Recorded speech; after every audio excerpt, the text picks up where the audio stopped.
Okay, I think we got a good number of folks on. There might be a few others just joining, but we'll go ahead and kick off and get started. So, hello everyone. My name is Anthony Romano. I'm the CEO here at CREtelligent.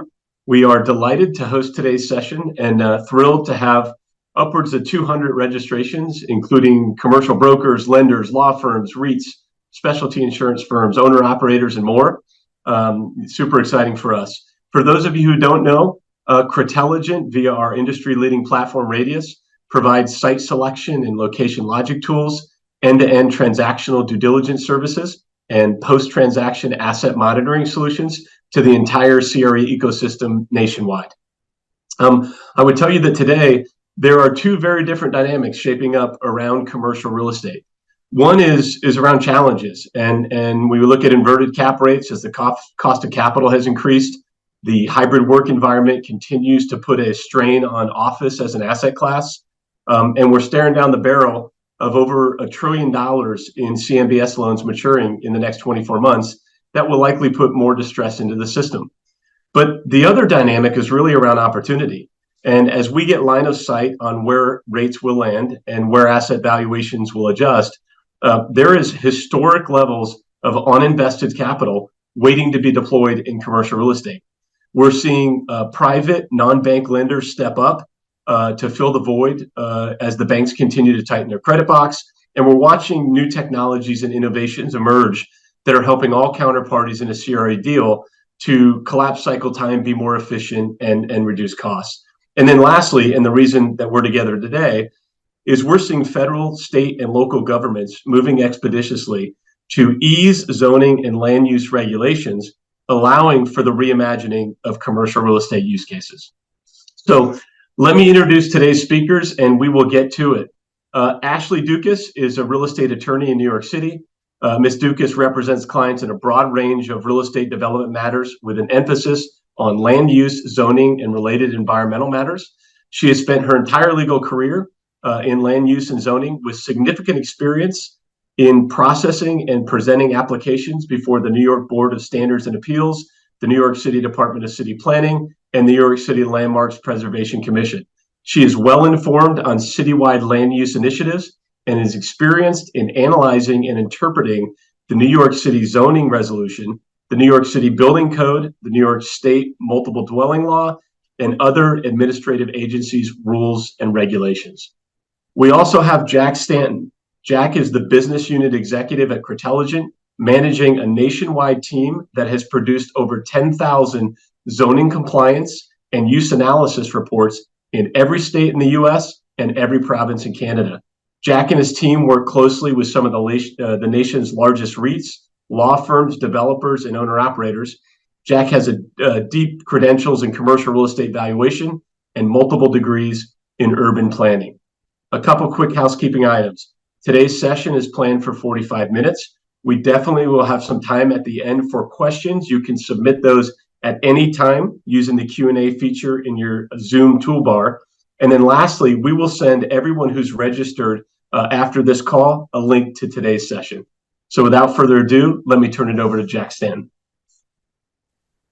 Thanks, Anthony, for the introduction. Once again, my name is Jack Stanton. I've overseen all the zoning operations here at CREtelligent and previously Nexus CRE for going on 10 years now. So I've seen a lot, I've experienced a lot in this industry and specifically in zoning. And, over the last 10 years, it's been pretty amazing to kind of see kind of what's happened with zoning codes and how they've adapted. And especially within the last few years, once we started kind of seeing some issues with COVID and some of these vacancies in office and retail space, kind of how have municipalities adapted their codes and their requirements to kind of promote some redevelopment and mixed use development. But before I dive deep into the weeds on that stuff, I kind of want to just give you some zoning basics. What is zoning? Why do we have zoning? What is zoning due diligence? Like, what is a zoning report? And what questions does that zoning report answer? And more importantly, why do you guys need to order your zoning due diligence? And then I'll kind of touch base on some of those typical zoning issues that our clients see day in and day out. But to get started, simple Google definition. Zoning is the municipal or local laws or regulations that govern how real property can and cannot be used in traffic areas. Essentially, it's a set of laws developed through what's called a zoning code or development code that sets forth your property development regulations. Is your use permitted? What are your building setbacks? What's your building height? How many parking spaces are you required to have? Your signage requirements, your landscaping requirements, even your lighting requirements are all typically contained within your zoning code.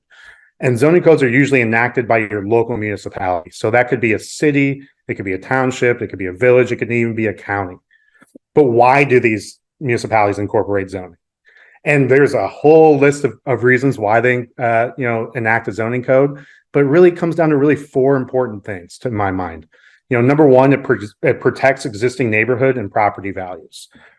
I guess we all like to live in our nice residential developments, and you don't want your local municipality to allow a industrial development or a nuclear waste facility to be right next to your house, because that's just going to plummet your house value. So we really want that separation of uses, and we want to protect existing neighborhoods. Again, another great example is marijuana dispensary facilities and schools. You want to separate those uses, not just from a property value standpoint, but also from a public health and safety standpoint as well. Second, we really want to, zoning really helps maintain and create character. The best example of this is kind of your downtown Main Street development, where all your buildings are built out to the lot line. You got your parking in the rear. All your buildings are made of the same materials. Landscaping is very similar. You're trying to create and develop that character. So it's really important. And zoning does this through strict design guidelines, form-based codes, which I'll touch on later, max setback requirements, maximum parking requirements. There's a whole list of things that they can do to kind of help create and maintain that character. Third, zoning helps push for the optimal land use. So, I'll touch base on this later. And as Anthony pointed out, I do have experience in the valuation side of things. And every single appraisal has a highest and best use analysis. And the first question, your highest and best use analysis is it legally permissible? So that puts zoning at the forefront. If I have a property, is it legally permissible? What can I develop it at? What can I develop it for? And lastly, zoning allows from input from your local residents. I know from where I live, Brecksville, Ohio, which is a little bit outside of Cleveland, every single major rezoning initiative has to go to vote by the residents here. We have a say in what happens to our townships and our cities and how they're developed. Not every municipality has that, but they all have public hearings, especially if you're going for a entitlement approval or anything like that. Typically, they require you to contact all the property owners within 500 feet of you. And you have to send a letter saying, hey, I'm looking to rezone my property and develop a nursing home. And then those people have the ability to go to a public hearing and have their input heard. So it's really important as far as, in my opinion, zoning allows that input from our residents. So now that we kind of have an idea of what is zoning, why do we have zoning, what is zoning due diligence? Like, what is a zoning report? Something I've completed 10,000 of. I should know the answer here. And, I came up with this definition, but it's a really simple definition of a zoning report is a tool used to analyze your local zoning and land use regulations. It really comes down to three main components of a report, and that's your zoning code sections, your municipal documents, and finally, the analysis and conformance statements.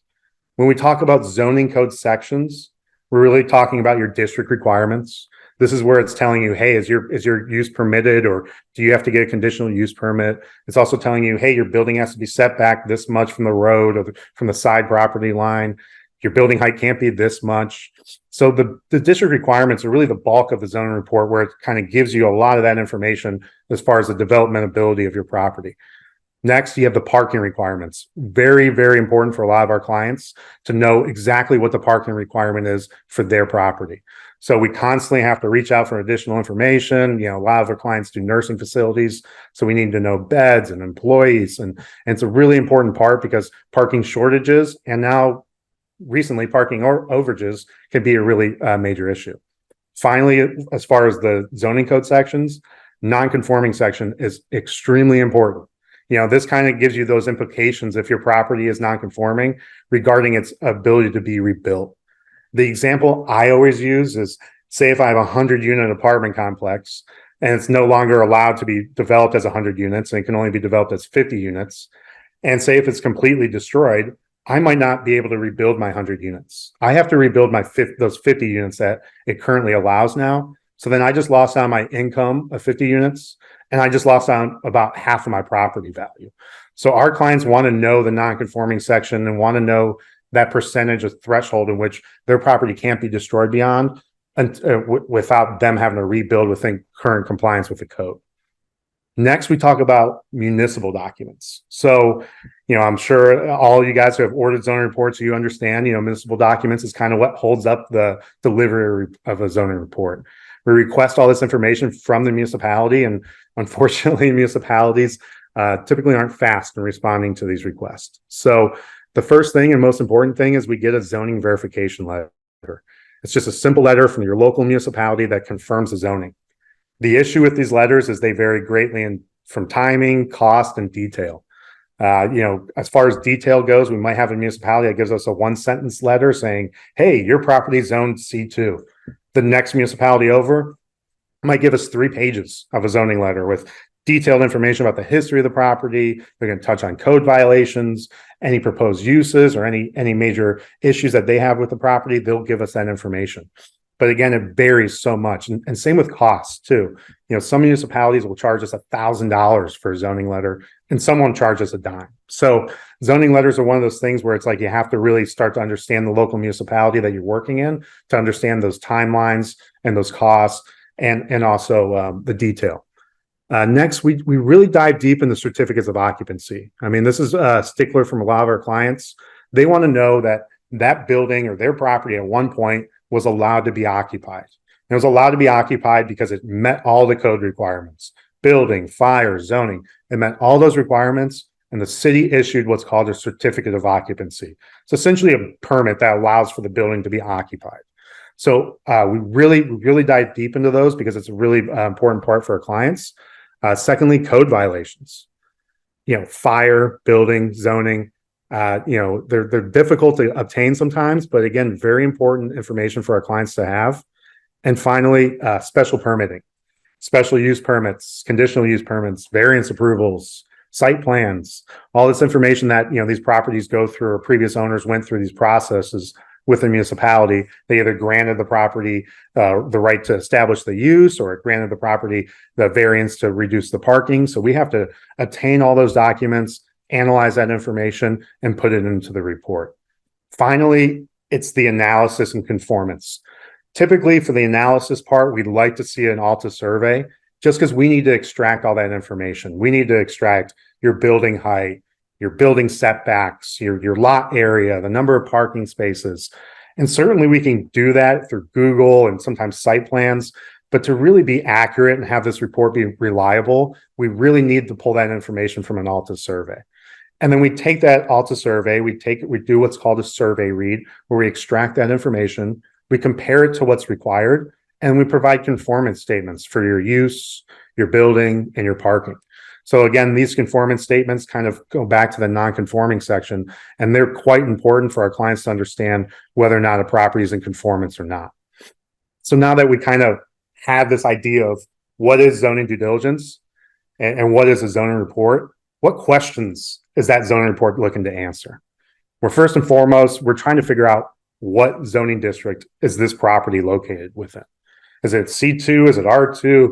Does R2 allow this use? Does C2 permit this use? So once we're able to confirm that, then we move on to the next part, which, hey, is that permitted in this district? And what are those requirements? What is my setback requirements in the C2 district? What is my maximum building height?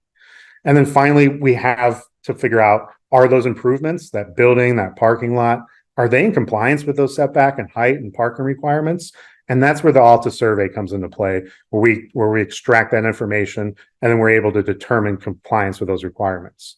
And finally, again, we kind of touch on the special permits, the zoning relief, the variances, and potential open code violations that affect the property. We're trying to really dive into that information to give our clients a good understanding of what their client or what they're kind of getting into with this property in regards to zoning and code violations. So I guess, now that you have a better understanding of what a zoning report does and what insights the zoning report kind of provides, why do you need to order a zoning report, or why do you need to order any zoning due diligence? Well, I mean, number one, it helps manage risk. If I know now that I'm moving in or my client's moving into a property and there's open violations, now I can tell my client, hey, these need to get resolved before you do anything. Or if I know that, hey, we need to get a special use permit transferred to a new owner, that's going to help mitigate that risk as you move along in the transaction. Also, nonconformities and code violations can present potential loss of property value or loss of income from a business operation. Again, I kind of revert back to my non-conforming example where if you potentially lose out on, if you have 100 units and it burns down and you only get 50 units now, you just lost out on all those 50 units, the income, the value. So it's a big hit potentially. And so our clients want to know what could happen potentially to this property. And same with code violations. Code violations are one thing that, a lot of our clients have multi-tenant properties and their tenants are moving in and out. And those tenants, a lot of times, will have code violations and they'll move out. And then our clients get stuck with those code violations. So it's really important for them to understand, hey, if this code violation's open, I need to reach out to my tenant to get this resolved. Next, zoning endorsements for title. A lot of our clients always go after zoning endorsements for title insurance.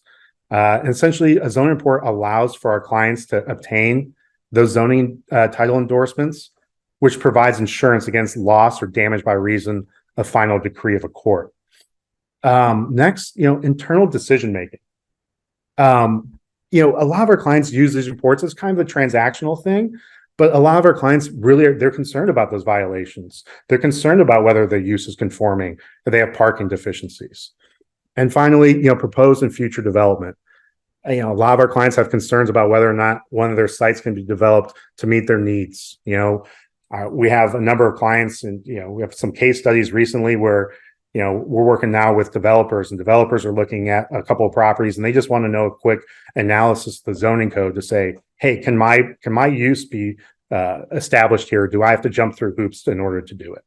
So again, those are really the reasons why you need to order zoning due diligence, but there's a bunch of other ones as well. As far as typical zoning issues go, again, I got to hit on this again, but it's the open or unresolved code violations. They really present a problem to a lot of our clients. And as Ashley knows, Ashley's a New York City land use attorney. Some open violations in New York, ECB violations and DOB violations, they will prohibit a property from being able to be transferred. So, making sure that we're resolving these violations, or we're putting our clients in contact with the correct people at the municipality to resolve these violations is really important. Next, and I don't see them very often, but illegal non-conforming situations can happen. They typically involve parking, and it's typically older properties where a parking lot was resurfaced and handicap spaces were added and regular spaces were removed. And so, we kind of have a legal non-conforming situation where, that really wasn't approved by the municipality. So our clients want to understand when those issues arise. Next, we talk about transferability, transferability of entitlement approvals and transferability of certificates of occupancy. Some of these entitlement approvals, they run with the land, and some municipalities require the property owners to get a transfer, an actual permit to transfer that special entitlement. Same with certificates of occupancy. Certificates of occupancy, sometimes they either run with the building, or our clients will be forced to go get a new CO upon change of ownership. So it's something that our clients are really concerned with as far as the transferability of both of those documents and whether or not and how it affects their property. Finally, kind of determining how a property became non-conforming is very important to a lot of people. I would say the overwhelming majority of time, you're looking at code changes or amendments to the zoning code that, your property was developed 30 years ago, and now there's been multiple changes to the zoning code, and now you don't adhere to the setback requirements. So, and that happens all the time, and I usually like to tell people a zoning report's good for about 6 months, because within 6 months or beyond 6 months, there could be some major changes within the zoning code that could really affect the property. And also, there's other things that change, your non-conforming status, road widening projects or property takings or unintentional changes by the property owner, such as restriping. Annexations is another example. Your property was developed under the county and now you're under the city. So then, you get annexed into the city, but, you obviously don't adhere to those codes. So, determine became non-conforming is super important. And the importance of zoning compliance is, can't be overstated. And I'll tee it up for Ashley right here now, because Ashley's the one that's kind of on the forefront of dealing with her clients and how they deal with zoning compliance and how do they get zoning compliance. So without further ado, I'll tee it off to Ashley and she can take over. Hi, everyone. Ashley Doukas, so great to be here today. Thank you to Anthony and the CREtelligent team for inviting me. As Anthony mentioned, I'm a land use and zoning attorney in New York City. I've been in this specific area of law for 11 years. Starting on October 9th, I'll be at a new firm where I'll be a partner at Adler and Stackenfeld, leading and growing that land use and zoning team. So again, excited to be here and to dive into this. You can go to the next slide. As Jack mentioned, sometimes you get a zoning report that has some issues and red flags. Maybe they're deal killers, but hopefully you find a team that either explains the problem or analyzes the risk or solves the issue, and it's not a deal killer. Jack mentioned there's sometimes lack of a certificate of occupancy or zoning violations or any type of violations on the property, but what if the site is not compliant? Or what if you get that strange confusing sentence that it's a pre-existing legal non-compliance? And what does that mean? What that means is when there's an existing use or bulk that was in existence prior to when a zoning ordinance or a zoning was adopted, that it can remain. We call that being grandfathered. That's the term most people use. However, what you have to watch out for is that usually a grandfathered status, a pre-existing non-compliance, has to be continuous, and it can't be discontinued for a period of 2 or more years. That's how it is in New York. That's what I see when I look at other jurisdictions' codes. So you really need to make sure it's not discontinued, or you lose that grandfathered status. This is important when you're doing your due diligence, whether you're selling, buying, or lending on a property, because that discontinued status could completely change the value of the site. Just for some examples on different ends of the spectrum, there's a known case of Toys R Us warehouse that was not a permitted use, but it was there forever. And they were selling it. They emptied all the goods. Then the deal fell through 9 months later. They had to put some of the goods back to not lose their grandfather status while they searched for another acquisition partner. Another extreme end of the spectrum compared to a Toys R Us size warehouse would be, I worked on a case where there was a veterinary office on the first floor of an East Village apartment building, and they started getting code violations, and we need to figure out, but there's no certificate of occupancy. And we had to go through a whole history of proving that it was always used as some type of pet or vet use, and we were able to maintain that status. And while it may seem like a silly example, it's really important for the landlord to continue to get rent money. It's important for the business to grow. It's important if they want to sell it and they want to get a certificate of occupancy of proving that it's compliant. Let me talk about as of right zoning for a little bit. Zoning reports provide the data and information based on the underlying zoning that's permitted. So we can take this information and analyze how a site can be used or built or enlarged on an as of right basis. And that means that you comply with all the applicable zoning regulations, and it doesn't require any discretionary approvals.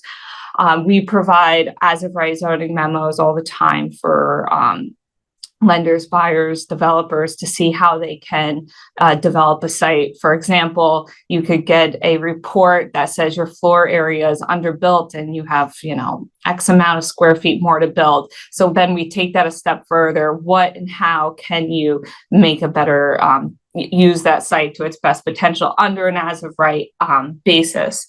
Some cities don't have any zoning, so you could say it's all as of right, like Houston. Some municipalities have no as of right, and everything has to be reviewed.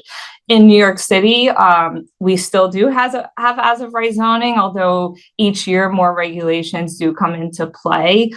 We have the self-storage facility image up there as an example, because you can no longer have self-storage facilities as of right. We see that actually as a trend across the country. I think in Seattle or somewhere in the Northwest, where you also can have self-storage facilities as of right.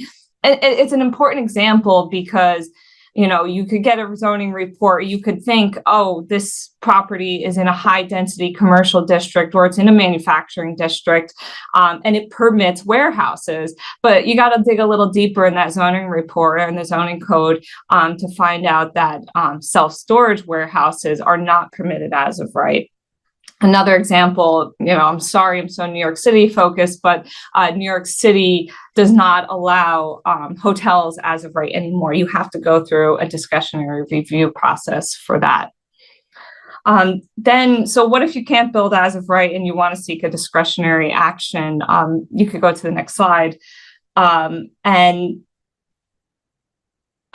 you want to do something else. It's an underutilized property, and you want to find the best use, the highest and best use for the site, and you want to seek a rezoning, a variance, a special permit. Most municipalities have a zoning review board, a city planning department, or, you know, whether you're the developer seeking that, or what if you are acquiring a property and then you find out it does have entitlements on the site, or it received a variance, or it's part of a large city rezoning.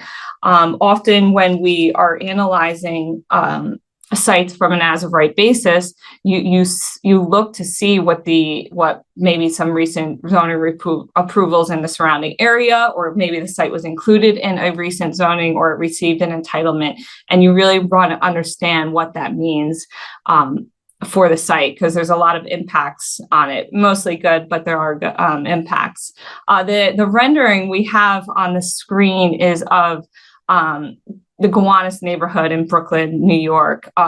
It was recently rezoned by the city through a large rezoning process. For those who don't know, the Gowanus Canal and the surrounding area is historically a heavy industrial area, and the city rezoned it to allow for mixed-use development.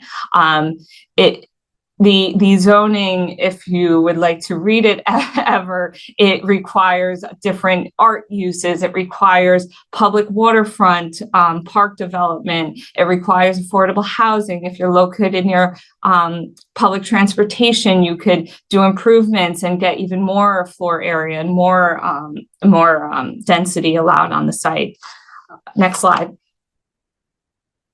So we're not going to go in through how you can get rezonings and that exact process, but I think we should talk about the pros and cons and the obligations it places on the site.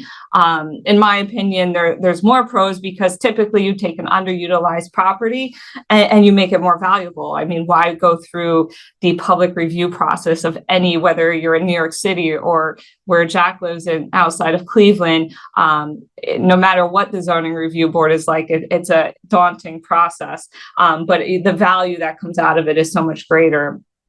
Cons would be that perhaps you're in an area that was downzoned. We're not seeing that often anymore.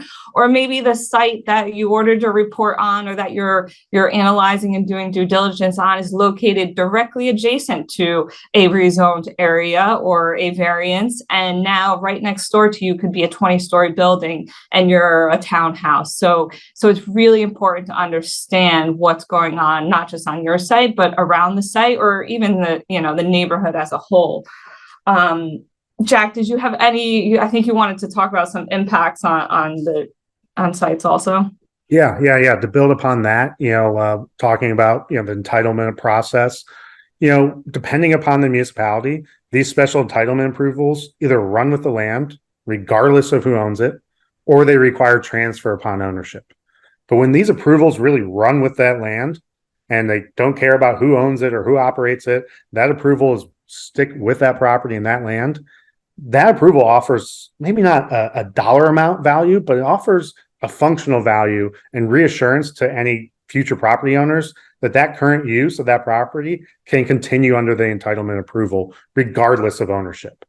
And to be honest, this really provides our clients with a sense of comfort, knowing they don't have to go through the entitlement process of the local municipality, and they can operate, their business without any further costs or timing delays due to the municipal processes for these approvals. And that's all I got on that. Back to you, Ashley.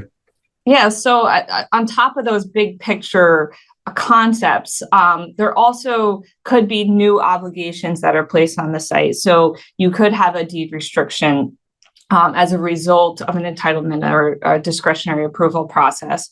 When you do a rezoning or a variance, usually under the state environmental code that your state you're in, you have to perform an environmental impact statement.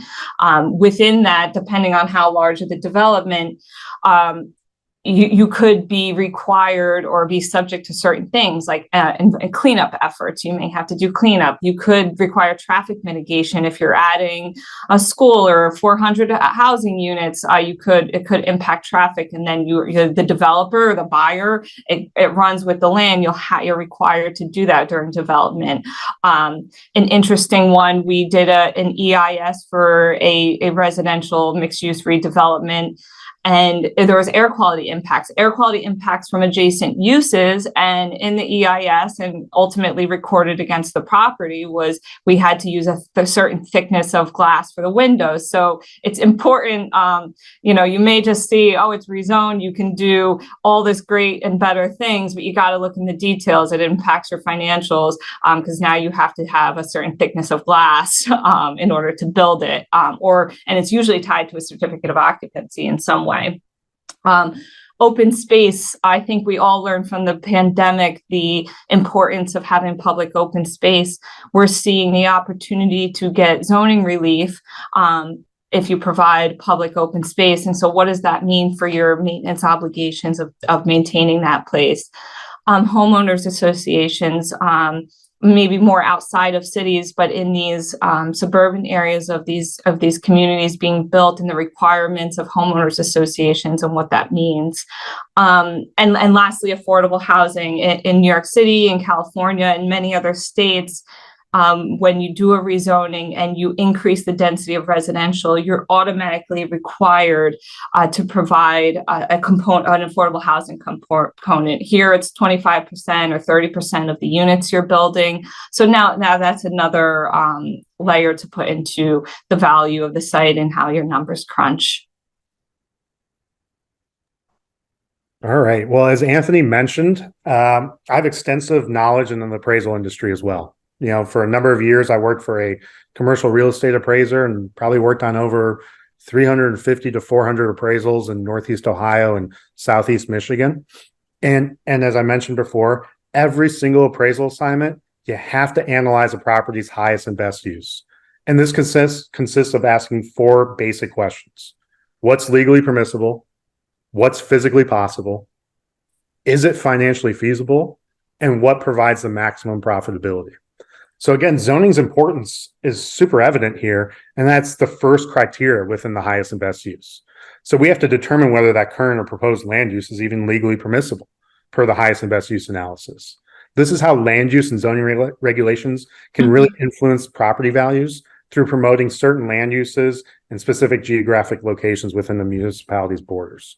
And as far as the maximum profitability, Ashley has tons of experience dealing with her clients as far as redeveloping properties in New York City, and she can shed some additional light on what that truly means.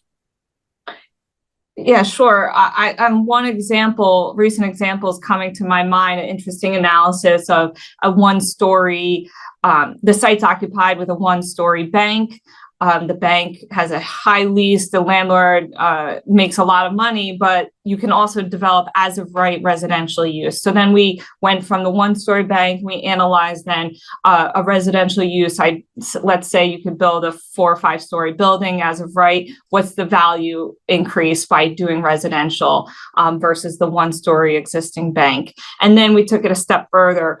During our analysis, we realized across the street was recently rezoned to a higher density, and most cities are promoting residential development. So then we analyzed to a higher residential mixed-use development, and then how that impacts the value of the site spoiler alert, the rezoning was the best value, and we're hopefully seeking that. But and then another example that I find interesting, I don't know if any other cities are seeing it, but these fun experiential uses of rock climbing and indoor mini golf and trampoline parks, these industrial, the cities tries to preserve to maintain jobs. They're not being occupied by industrial uses, but these types of commercial uses aren't permitted in other districts, but they are permitted in manufacturing districts. And how does now that change the value of a site by allowing these experiential uses in these, or putting them in these old industrial buildings? So that's an interesting way of seeing how the zoning impacts it and figuring out what you can do to maximize profitability. Okay, development and office retail conversions. What everyone's talking about. I know everyone on this call has probably read all the articles or has their opinions, and we all, I probably agree in some aspect. But the COVID pandemic was obviously the main driver, even though we were seeing it a little bit before the pandemic. And then the extended work from home. And then I think generational views on work-life balance, commuting, all impacts these vacant or office buildings. Most people probably agree that there's a better use for these office buildings, especially when we're in a housing crisis across the nation. New York City is finally moving things forward. They just announced a streamlined process for conversions. I think the focus is particularly on lower Midtown Manhattan. This is great. The mayor and the city planning department are launching that study.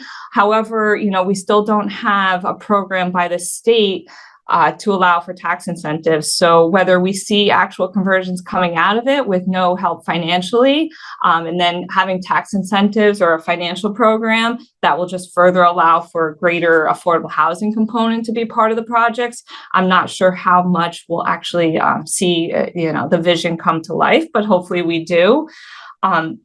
I know California just passed legislation also allowing development in commercial districts, again, streamlining the complicated discretionary process and making it more ministerial. So states are doing things.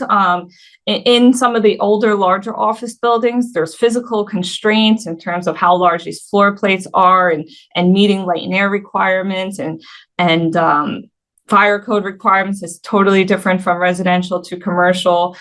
So it really takes a lot of state and city effort to make this happen. Next slide. All right, the future of zoning and land use regulations. So, as our urban areas are evolving and we're dealing with COVID and whoever knows what the next COVID is, our local municipalities are trying to find new and innovative ways to tackle land use and zoning regulations. The two most popular tools right now being implemented are smart growth and form-based codes. Smart growth is essentially a planning approach to land use and development that promotes compact, walkable communities with a mix of housing, jobs, and transportation options. It's essentially based upon the principles of sustainability, livability, and equity. And since zoning regulations are the rules that we use to govern how lands can be used within a community, they can be used to implement smart growth principles by encouraging mixed-use developments, promoting walkability, and protecting open space. Probably the best example of smart growth is Portland, Oregon.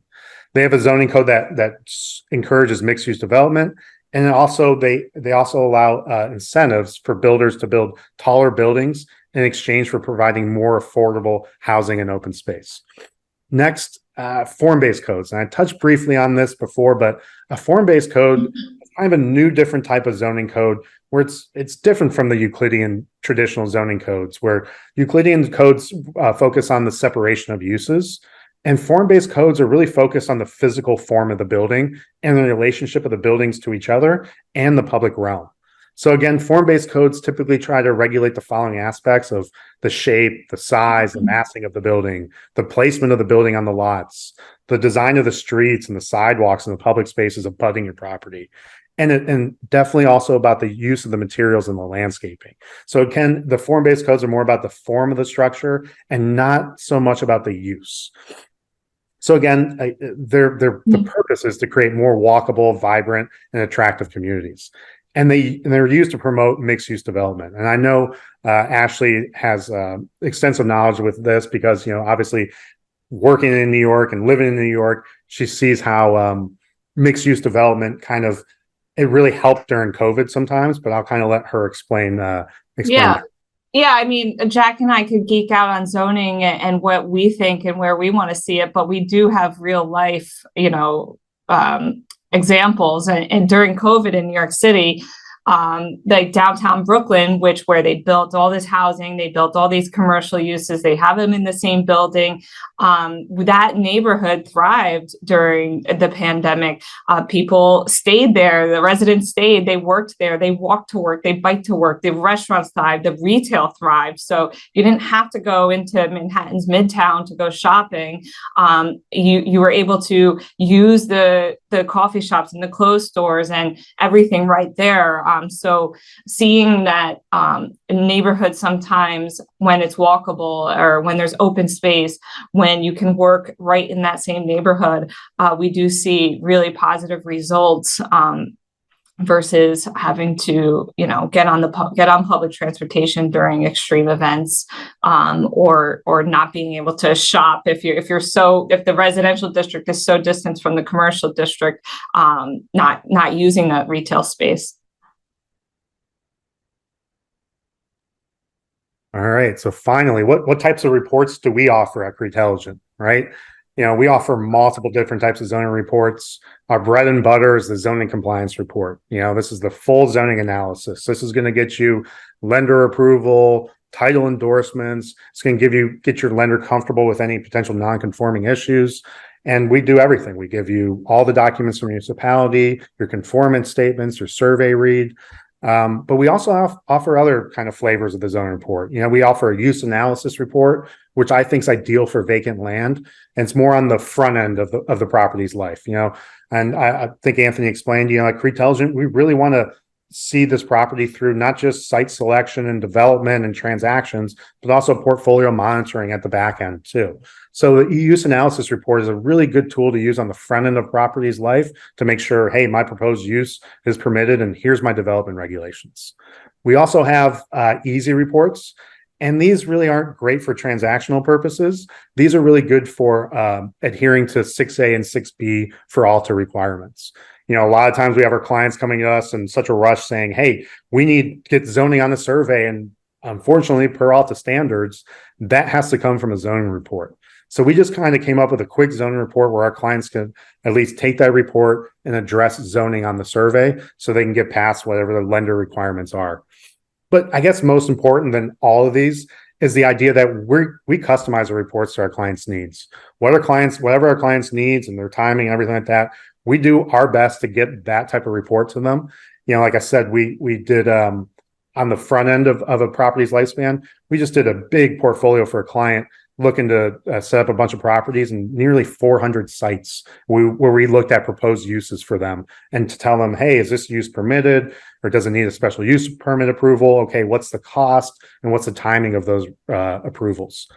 And then on the back end of this too, on the portfolio monitoring side of things, we just did another 120 some site portfolio for a client who was concerned about code violations because they don't want to get stuck with those $1,000, $2,000 potential fines from the municipality because the previous owner didn't resolve the violations. So that's really our offerings. And again, my biggest thing is we just want to be able to provide you guys with what you need and always willing to customize our reports. I hope nobody fell asleep during this presentation because I know zoning's not the most popular or most sexy thing to talk about, but I'll kick it back to Anthony. I appreciate everyone taking their time today. Thank you. Yeah, well, thank you, Jack and Ashley. And I hope it's evident to everybody that these two know nothing at all about land use and zoning. That was blockbuster. So we are over our time. I've got 8 or 10 questions that have just come in that are really good. So here's what I think we would do. Jack, let me just throw one question at you that it's come up 4 or 5 times. You can answer it. And for everybody else, every question that was asked, we will respond in the email that we send to each person that's registered with the link that includes the PowerPoint, because that was a question that was asked. And we will respond to all of these questions because there are some great, great questions. But Jack, the one that came up 3 or 4 times was around turn times for zoning letters and code violations from the municipalities. And what do we do about that, and what can be done? That's a tough one. Unfortunately, it always varies. When we had COVID, that really set everything back, and I'd love to think that the municipalities are back in full force. But, even this past week, I had an example, Nashville, the planner that was in charge of getting the planning documents to us was working from home for the week. Now, I don't know her reasons from working from home, but in my mind, I was like, if you're working from home, how are you able to complete your job? So we're still dealing with that aspect of things as far as, some of the workers still aren't even back in full force at these municipal offices. And as far as turnaround times go, I'd love to say there's just consistency, but there's not. Another example is last fall, Denver, 119-day turnaround time for a zoning letter. I mean, that's 4 months. We kind of laughed at it, but there's nothing we can really do to circumvent their processes. And you kind of have to go along this line of being annoying and being persistent. And you can't really piss off these municipalities because then they won't really respond to you. So I would say, it's better than when it was 2 years ago, but we're still not back to pre-COVID levels. The one thing that I do love what I'm seeing is I see a lot of municipalities now starting to up their technology, starting to do these records request portals. They're starting to do automated zoning letters, like say for Los Angeles, you do an automated zoning letter, which just helps us greatly, and then records request portals. A lot of them are uploading all their documents and throwing them into some type of database where we can search for those records. So I love to give a yes or no answer as far as, is it better than what it was pre-COVID? It's probably not, but it's getting better. And again, the technologies that the cities are implementing is certainly helping along the way as well.